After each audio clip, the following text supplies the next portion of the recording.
This is within the Sharia about how Muslims must regard Muhammad.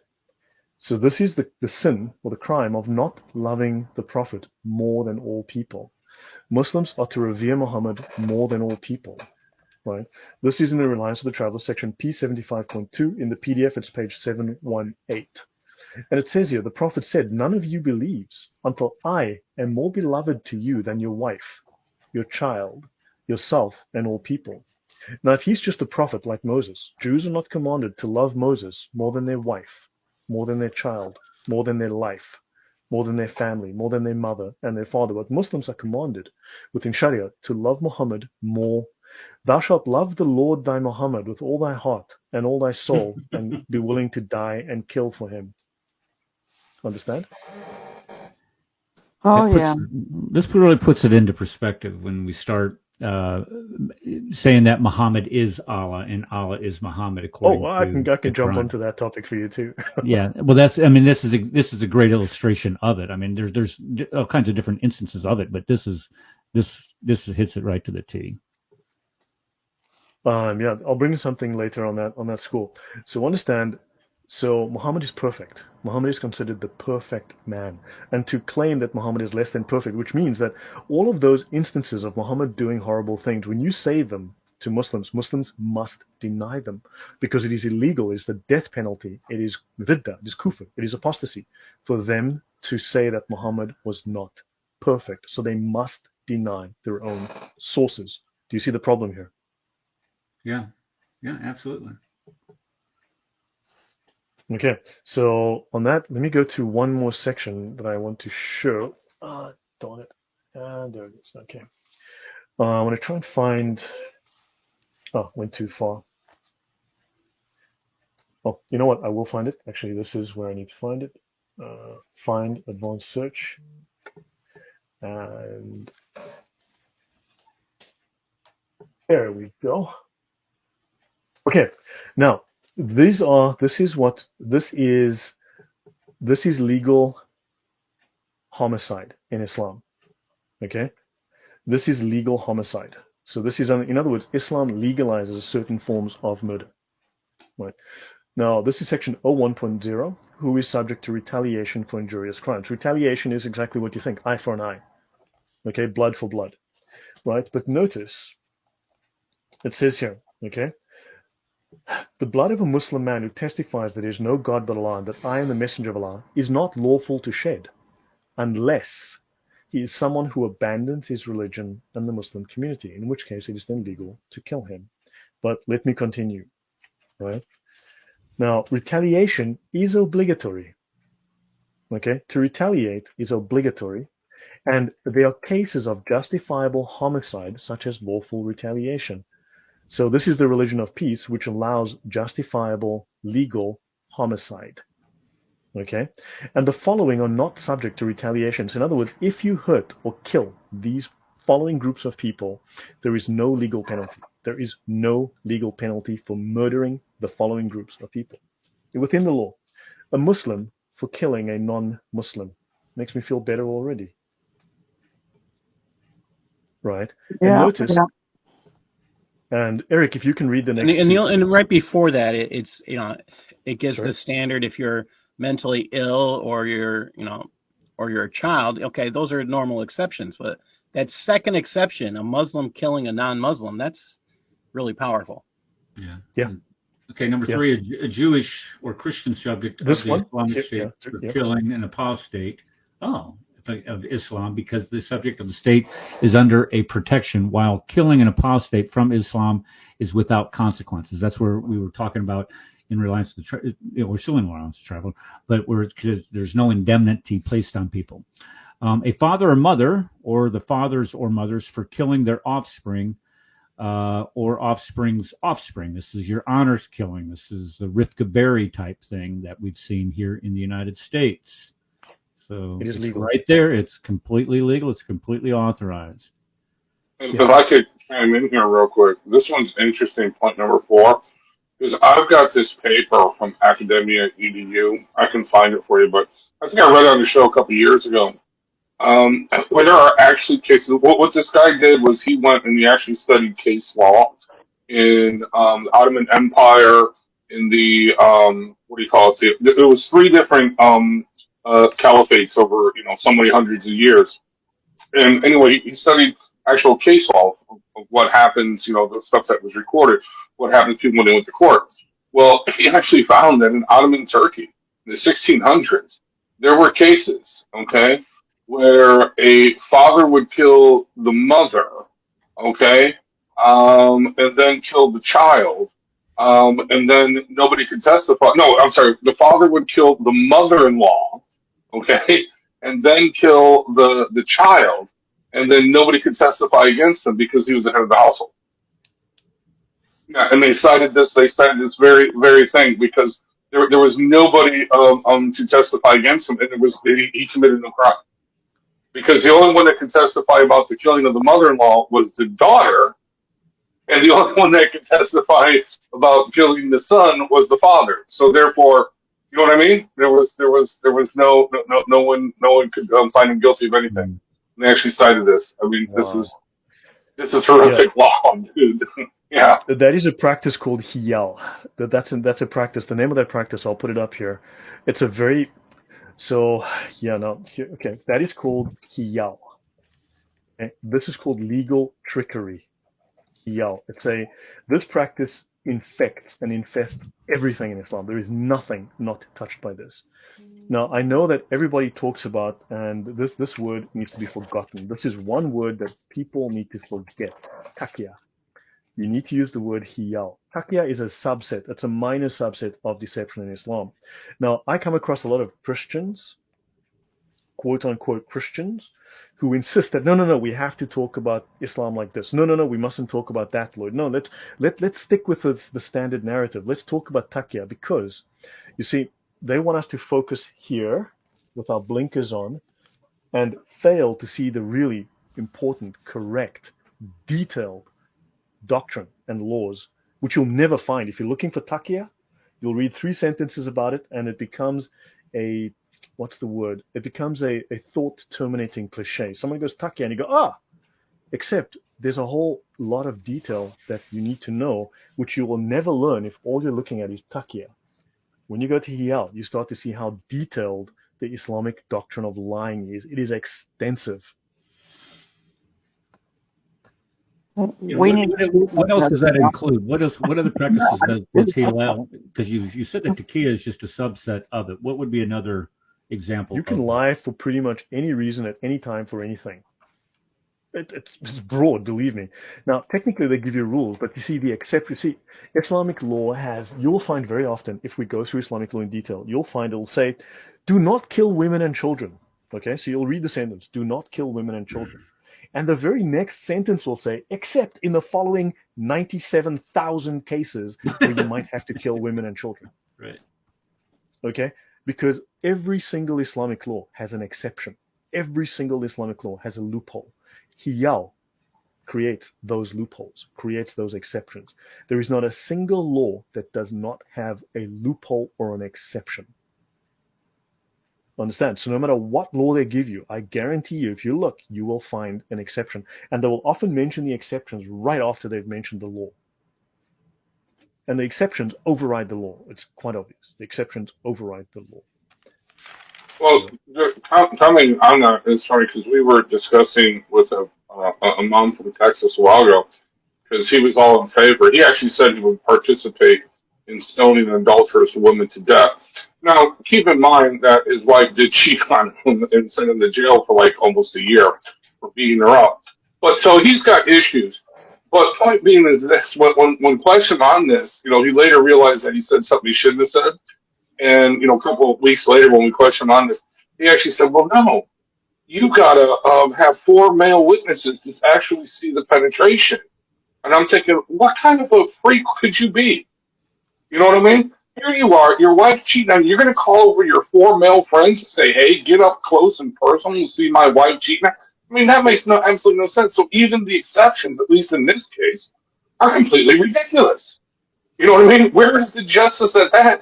So seriously, I'm not saying you should kill adulterous women. No, of course not. But think about that. Where is the justice? If your wife is cheating on you and you can get no justice unless you see unless you invite 4 of your friends over to actually witness the act. I mean, how humiliating could that possibly be? I mean, this is insane. This is garbage law, simply put. I Oh, mean, you're going to yeah. see how garbage this gets in just a minute, but notice here the law on stoning. If the offender is someone with the capacity to remain chaste, in other words, not to have sex, right?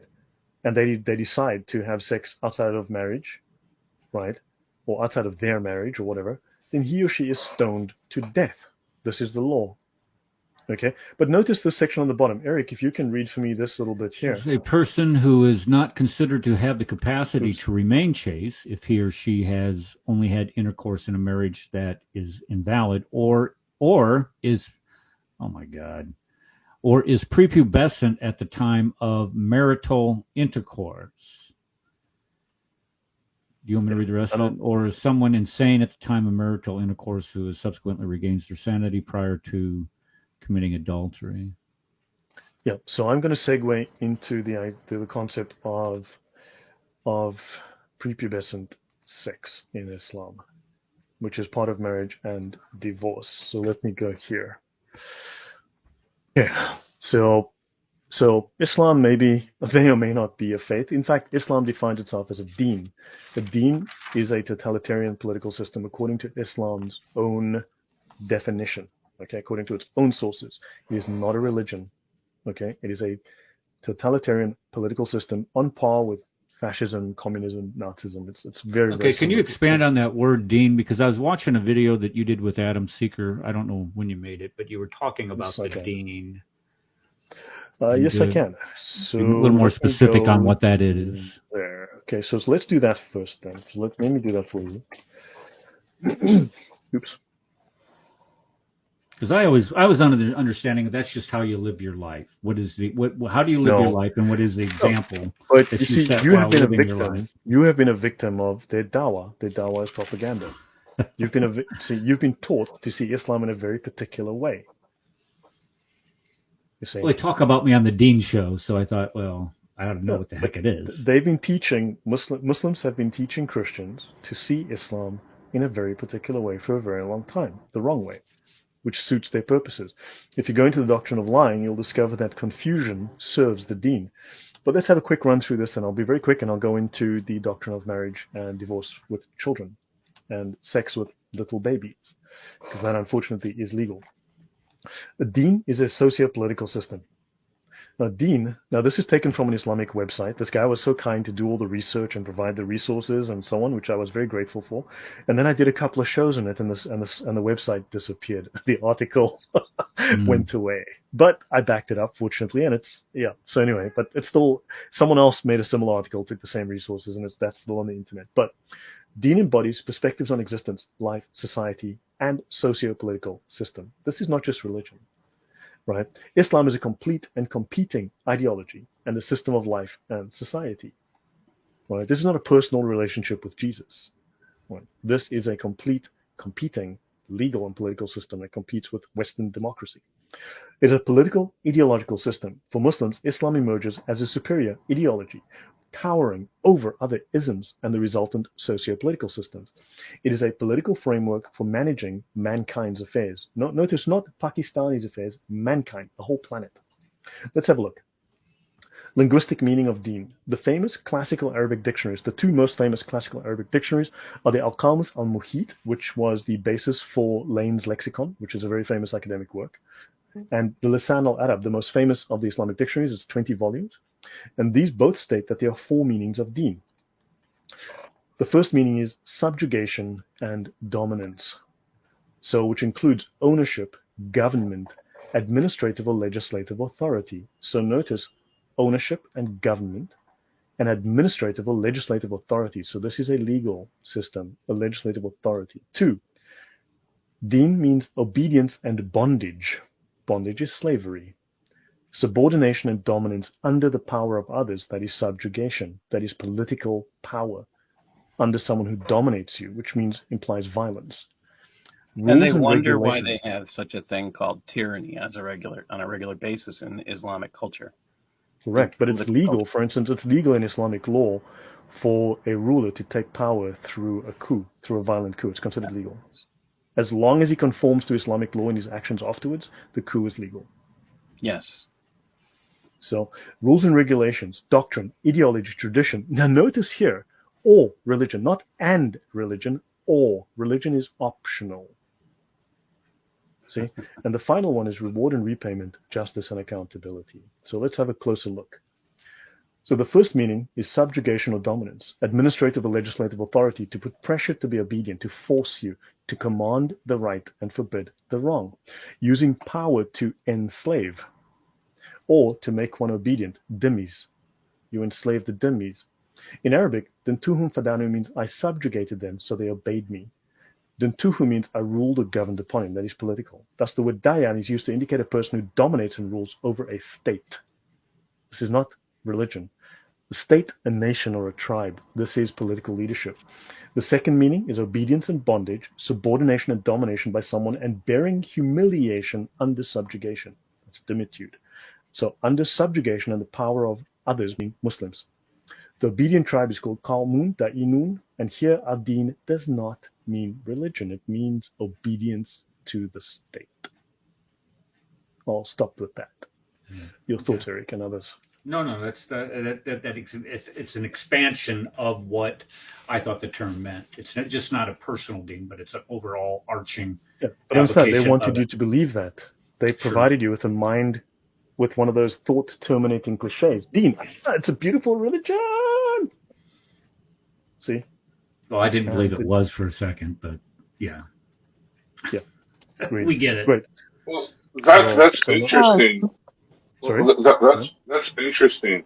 So their deen, when they're talking about deen, they are talking about their obedience, okay, to whatever this thing is, whether you want to call it religion, whether you want to call it political system, or even if they give their badr or whatever it's called, bid'ah, to the caliph or whoever that may be.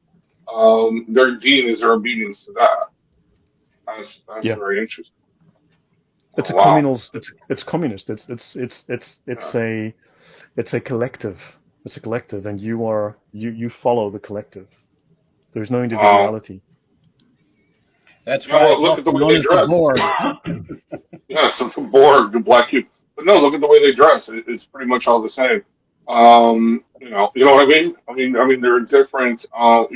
White shirt, white robe, white whatever, black. You know what I mean? There's no real emphasis on any uniqueness. Now, true, a lot of Muslim women, they'll make the hijab look very pretty and stuff like that. And they'll do different colors and things like that. In the West. But, in the West, but for the most part, it's, you know what I mean? It's just, it's all one thing, one ummah, as they like to say. Correct.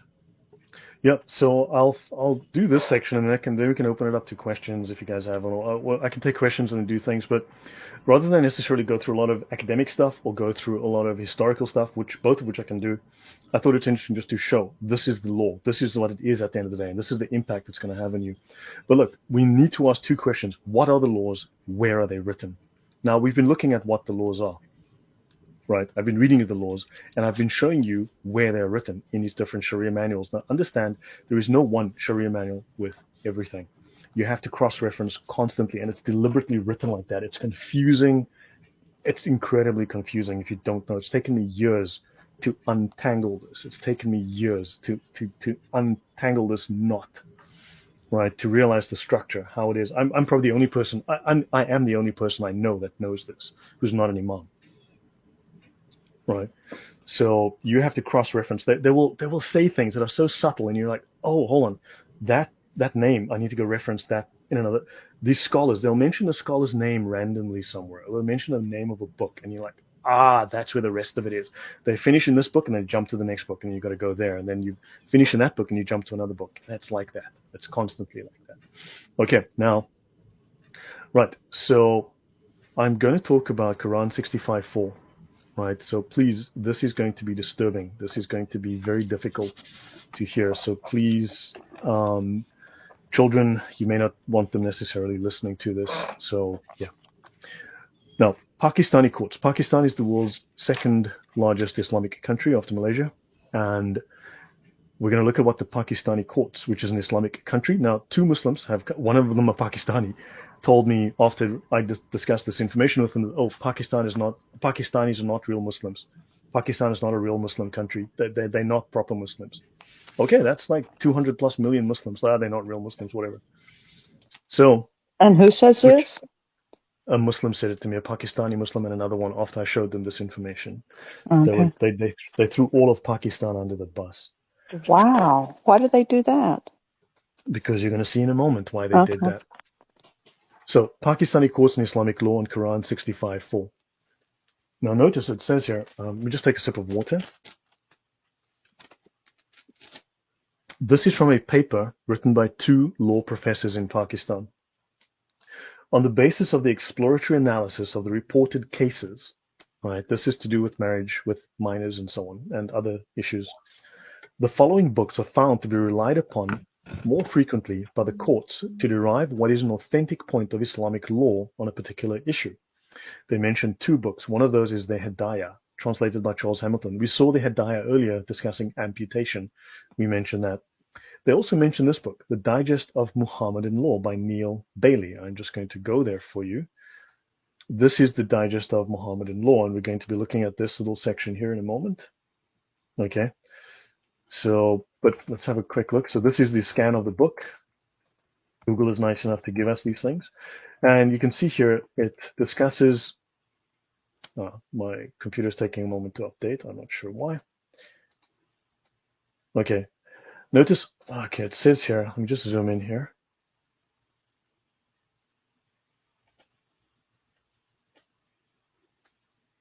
Okay, you know what? Skip this because my machine is deciding to act up, but Digest of Muhammadan Law by Neil Bailey. Okay, so this is the second most used book in the Pakistani court system to discuss Islamic law. Right, let's continue. This paper is called The Genealogical Analysis of Islamic Law Books Relied on in the Courts of Pakistan by a full professor, Shahbaz Ahmed Chima, and Sami Ozer Khan, assistant professor at Law College, University of the Punjab. They both worked at the same college at one time, university. Let's continue. This is the Digest of Muhammadan Law, and Eric, if you can read what's highlighted in yellow for me. Okay, fourth, when a man has had sexual intercourse with a girl under the age of 9 years and has ruptured the parts, it is unlawful for him to have further connection with her, but she is not released from her ties if connected with him by marriage or slavery. If no rupture has taken place, the prohibition is not incurred according to the most valid opinion. So if you do not rip her vagina open to the anus, if you do not tear that skin, then have at it. Okay, now could this be interpreted as rupturing the hymen? I mean, as opposed to no, because we're going to go into further depth on this. This is definitely not. This is not. You see, because if you rupture the hymen, why would you be forbidden from having further sex with her? I'm just trying to cut him some slack is all I'm trying to do here. Trying to give him the benefit of the doubt. But so we're going to cross-reference. We've been hanging out with Kenny Bowmer too long. Oh, doesn't mean that. It means this over here. Well, we're going to cross-reference. Out of your head there, Eric. Yeah. So we're going to cross-reference with other Islamic law texts of equal authority, right? And notice you can have sex with her if she is your slave. And of course, it says explicitly under 9 years. Let's continue. So this is the reliance of the traveler here.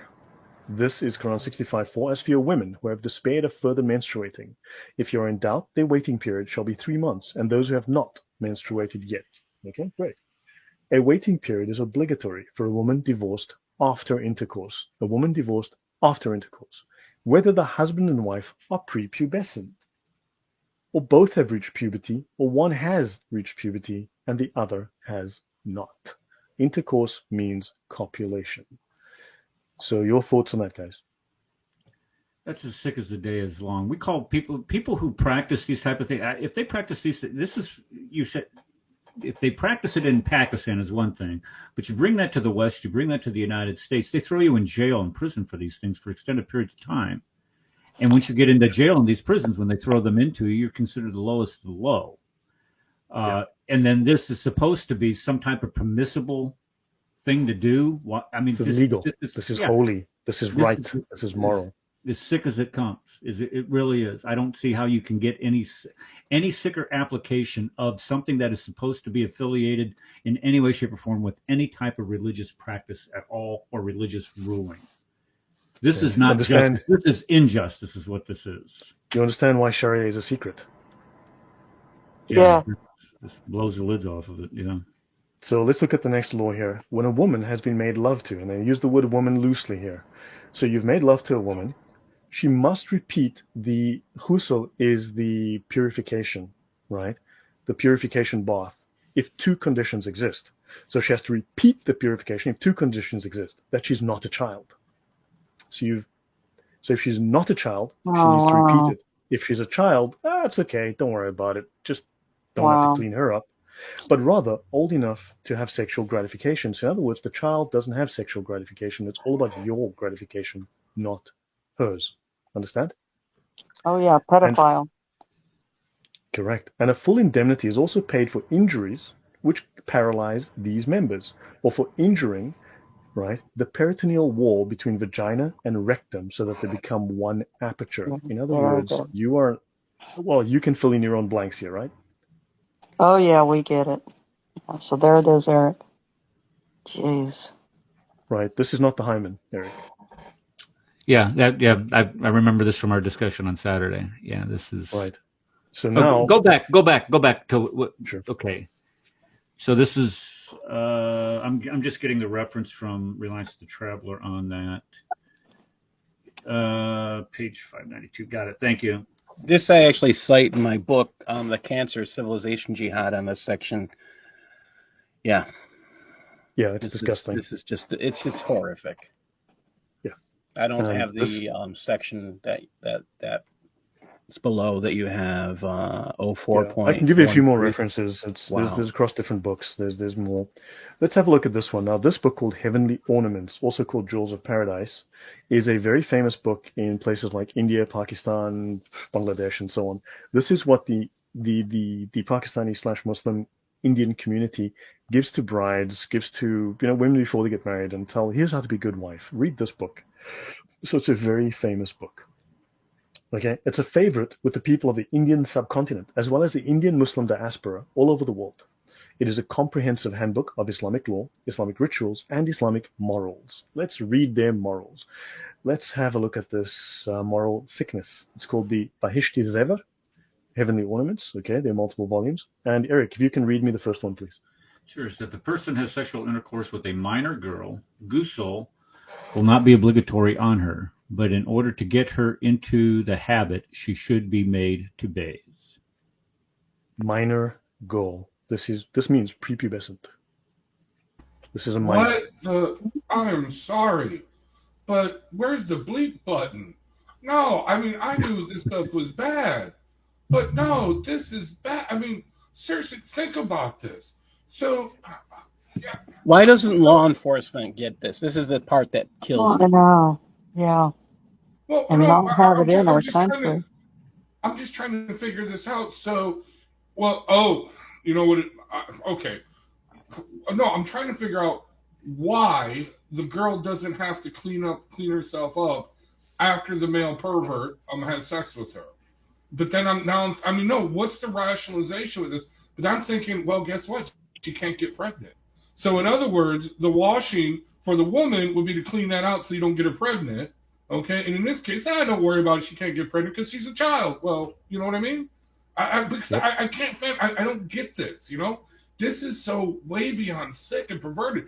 No wonder why when Muslims were trying, some Muslims, I should say, in Pakistan, I don't know if you remember this a few years ago, they were trying to get all this crap off the law books. They were trying to make it, the girl had to be at least 16, okay, to be married and have sex. And the Muslims rioted and said, no, you're taking away our Islamic identity. Remember that?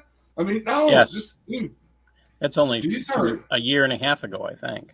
Yeah, this is, whoa, man. This is beyond perverse. So if you can read the next one, Eric. Sure. If a woman is underage... No, is a woman underage? No, I mean, that's a great point. Be a girl. Not a woman. Well, no, that's interesting. What does it mean to be underage in Islam then? I mean, if you can have sex with a prepubescent girl, then what's the age? If they're underage for what? Well, I mean, come Right. on. I think this is interesting wording because it is. The terminology minor girl, what do they consider a minor? Okay, what it goes on to make a definition of this, though, or provide a greater parameter. Okay, so there are legal definitions. There are legal definitions for this. Technically, according to many Islamic law manuals, puberty is achieved at 15. For many of them. Okay. Now, of course, look, I'll show you something else after this. Okay, I'll show you something else, which is from mainstream Islam QA. I'll show you something else, but minor in this case would mean, I mean, they've made it clear in other sources, less than 9. Now, I will show you that it states there is no lower age limit, and make that clear. There is no lower age limit. There is none. Who was that guy that was on that they recorded saying that in the park over in the what, Speaker's Corner? Yeah, Speaker's Corner. It was Muhammad Ajab said that if the Quran provides no minimum age. I remember. And this is I can verify that for you. So yeah, if you can just, in the interest of time, just finish number 1, please, and then we'll. Okay, so if a woman is underage, but not so small that if one has, God, this is hard. If one has intercourse with her, there is a fear of the vaginal tissues tearing to such an extent that the vagina and anus will virtually come together. Then, by the insertion of the glands of the penis into her vaginal ghusl, will become fard obligatory. Obligatory on the man if he has reached the age of puberty. However, if there is the aforementioned fear in a very minor girl, then mere insertion of the penis does not render ghusl obligatory. Whoa, wait a second. Hold on. What they're talking about here is something called fistula, where in other words, when you get turned up, no, obviously, I'm sorry, you can't control, ladies, okay, I would probably say men too, if that ever happened. You cannot control your bladder. You got to wear a diaper. So in this case, the urine and feces, they don't have to clean that up? What kind of, the blood, seriously, you're going to split her open. Well, no, it's the second, it's this, there's one wash, and then they don't have to do it twice, is what it comes down to. What kind of, this is Islam. Understand, this is Islamic law. This is the law for eternity. This is the final interpretation of the Quran and Hadith. This is taken from the Hadith of Aisha. This is the final understanding.